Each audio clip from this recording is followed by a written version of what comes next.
much motherfucking designer on right now. Shalom dan selamat siang. Jadi di sini saya akan mewawancarai narasumber saya tentang pengurus-tamaan gender di lingkungan pekerjaan. Namun sebelumnya perkenalkan, nama saya Nehemia Bibi dengan NIM 22704010 kelas A, dan narasumber saya. Baik, terima kasih. Jadi perkenalkan, nama saya Rena Dewa. Saya bekerja sebagai pegawai Dinas Pendidikan Kabupaten Minahasa. Di sini saya akan menanyakan ke narasumber saya mengenai pengurus-tamaan gender di lingkungan pekerjaan. Jadi, namun sebelum itu saya akan menjelaskan terlebih dahulu tentang pengurus-tamaan gender. Jadi, pengurus-tamaan gender itu bisa disingkat PUG, adalah strategi untuk mencapai kesetaraan dan keadilan antara perempuan dan laki-laki. Jadi di sini saya akan menanyakan tentang pengurus-tamaan gender. Menurut Kak, pengurus-tamaan gender yang terjadi di lingkungan pekerjaan tempat Kak bekerja.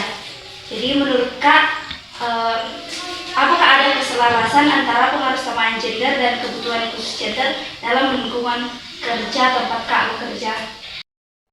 Jadi menurut pandangan Kak mengenai tempat kerja Kak sekarang, bahwa pentingnya untuk melakukan evaluasi menyeluruh tentang memastikan kesamaan gender yang benar-benar apakah selaras di tempat kerja Kak sekarang, dan apakah sesuai dengan kebutuhan-kebutuhan para pegawai yang kemudian disamakan gendernya, termasuk mereka yang berkebutuhan-kebutuhan khusus seperti kebutuhan sekunder dan lain-lain. Oke, jadi kemudian bagaimana pendapat Kak tentang cara menangani situasi di mana Kak melihat ketidakadilan gender di tempat Kak bekerja?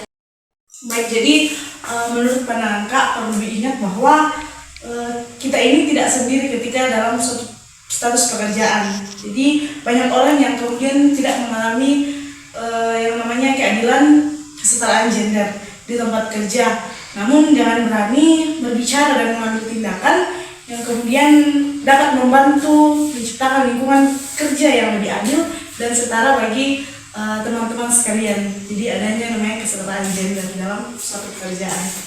Oke, kemudian bagaimana pemahaman Kak tentang pengurus-tamaan gender? Oke, jadi menurut pemahaman Kak sendiri, jadi penguasaan gender itu merujuk ke pada proses pencapaian kesetaraan gender di berbagai aspek kehidupan. Jadi termasuk dalam lingkungan kerja, di tempat kerja begitu. Kemudian penguasaan gender ini bukan tentang kesetaraan hak dan tanggung jawab antara laki-laki dan perempuan, tetapi di mana adanya pembagian peran, tanggung jawab, kemudian adanya akses yang adil dan setara dalam suatu pekerjaan, dalam suatu dinas. Oke, kemudian bagaimana pendapat Kak jika akan bekerja sama dengan kolega Anda untuk menciptakan lingkungan kerja yang inklusif dan bebas dari diskriminasi gender? Oke, jadi dari Kak sendiri, dari pandangan bahkan pendapat pemahaman Kak tentang hal tersebut, jadi Kak percaya bahwa ketika kita bekerja sama dengan manusia, dapat membantu menciptakan dunia kerja yang adil dan lebih setara bagi setiap orang yang bekerja dalamnya atau SDM yang bekerja dalam suatu dinas tersebut. Jadi kesetaraan gender ini bahkan lebih membantu dalam melakukan setiap tugas dan tanggung jawab yang adil dan sesuai dengan peran yang telah diberikan. Oke, kemudian apa pendapat Kak tentang pentingnya memiliki kebijakan dan program yang mendukung pengurus-tamaan gender di lingkungan kerja Kak? Jadi kalau Kak sendiri, Kak berpendapat bahwa penting untuk dicatat ketika kebijakan dan program yang mendukung keutamaan gender bukanlah solusi satu-satunya untuk mencapai kesetaraan gender di suatu tempat kerja atau tempat orang-orang bekerja. Jadi perubahan juga perlu dilakukan untuk tingkat individu dan masyarakat.